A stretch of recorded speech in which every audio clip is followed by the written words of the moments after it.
Right now, on 10 million machines, a chat app is sitting idle. Nobody's typing, nobody's reading, and it's still drawing power, because doing nothing in modern software means running an entire web browser you never asked for. This isn't a story about wasted memory. Memory is cheap. This is a story about wasted electricity, and about the engineers we're wasting to produce it. Here's the part most rage bait videos get wrong. They tell you Discord eating 4 gigabytes of RAM is what's burning your power bill. It isn't. RAM is almost free, roughly 3 watts for every 8 gigabytes, less than the light on your phone charger. And that barely moves whether the memory is full or empty. DDR5 runs a little hotter, call it 6 to 8 watts a stick under load. But here's what people miss. Holding data costs almost nothing. The chips sit there, charged, refreshing themselves a few thousand times a second, and that's the whole bill for storage. So if the waste isn't in storing the browser, where is it? It's in running it.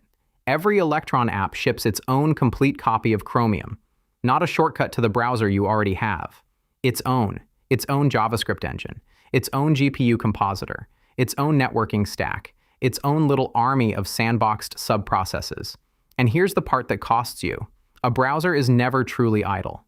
Even when the window is just sitting there, that engine is alive. There's an event loop spinning, checking for work.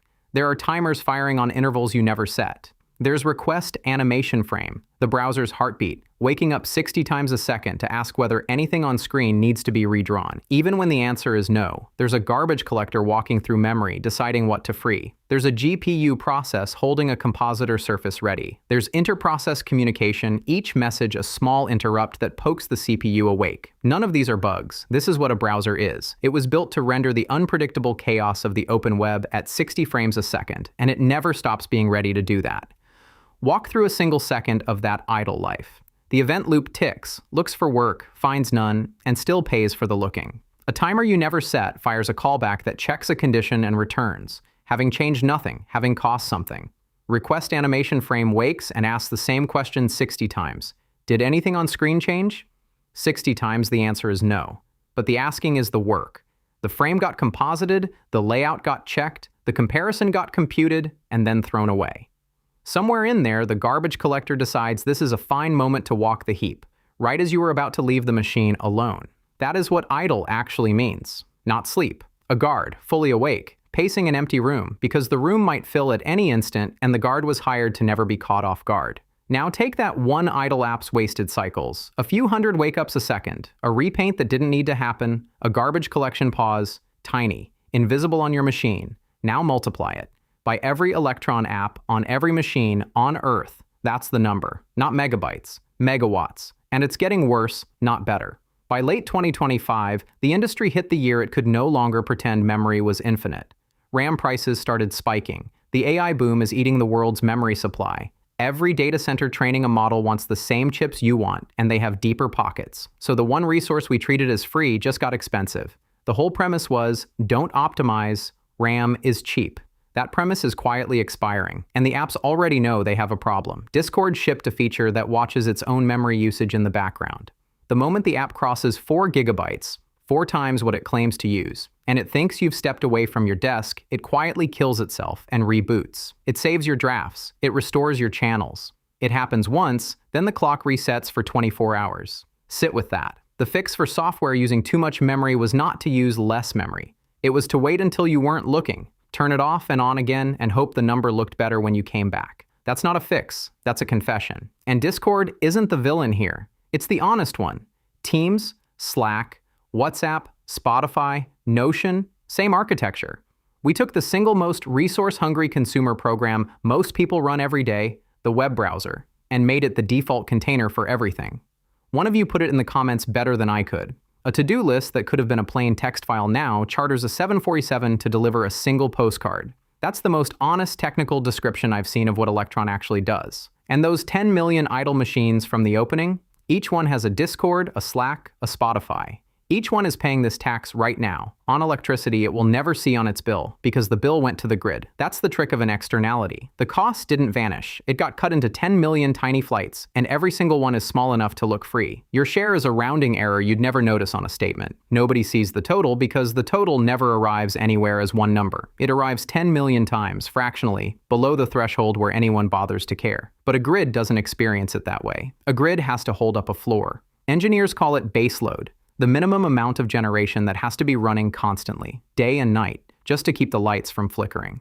All those idle apps don't spike the grid, they raise the floor. They become part of the demand that never goes away. The demand a utility has to build permanent capacity to meet. That's where the cost hides. Not in the bill you read. In the floor someone had to pour underneath all of us. But wait, there's an obvious objection. Why does each app ship its own Chromium at all? You already have a browser. Why not share one? This is the right question. And the answer is the whole tax in miniature. Sharing a browser engine means agreeing on a version, but Chromium ships a new major version roughly every 4 weeks. One team built against the version Chrome shipped in spring, another against the fall release, a third against the one that shipped last month. The day those diverge, someone's app breaks in a way nobody can reproduce. So each team makes the safe choice. Bundle our own. Pin the version we tested. Ship it. It just works. From inside a single team sprint, that's completely rational. The isolation is real engineering value for that one team. And even if a team wanted to share, it isn't free either. The engine your operating system ships isn't one engine. It's 3. One on Windows, a different one on Mac, another on Linux. They render the same page with slightly different fonts, slightly different timing, slightly different bugs. A team that bundles its own Chromium inherits exactly 0 of those differences. One engine, one behavior, everywhere. A team that shares the OS engine inherits all 3 at once. 3 sets of quirks to test, 3 places a release can break that you can't reproduce on your own machine.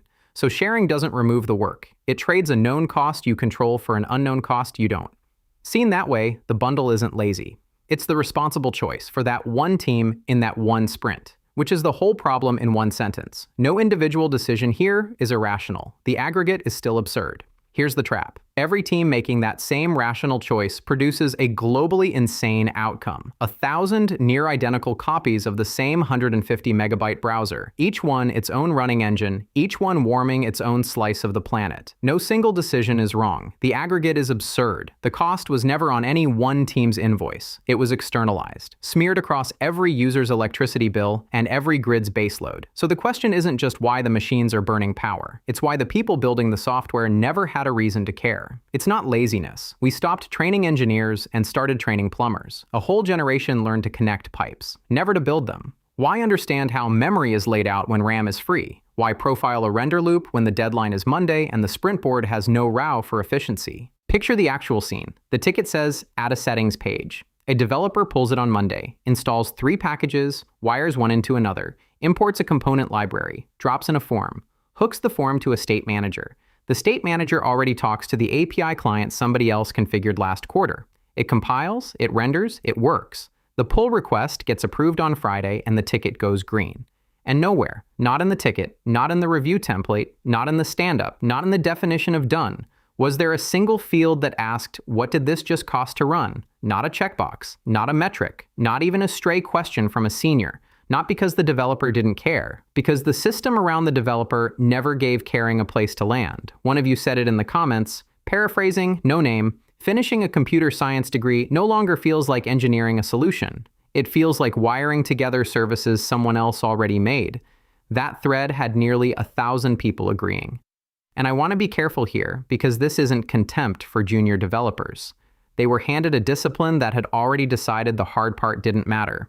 You can't blame someone for not learning what the entire industry signaled was irrelevant. So the waste isn't a bug in the system. It is the system. Aggressive Scrum scheduling has no line item for debloating. If it compiles, you throw it over the wall and you damn the wattage. The power plant and the de-skilled engineer are the same problem wearing 2 costumes.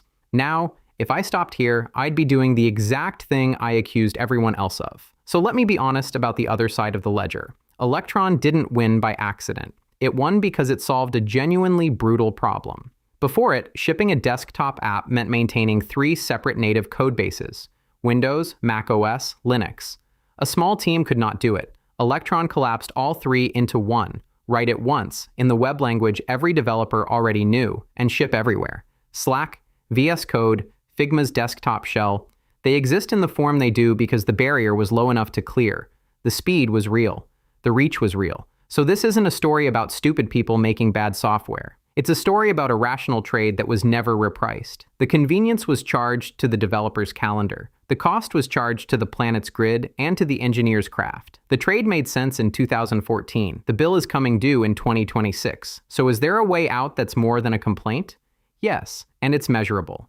Native frameworks, Rust with Tari, Real Platform UI, don't just feel faster. They use the browser engine your operating system already ships, instead of stapling a new one to every app.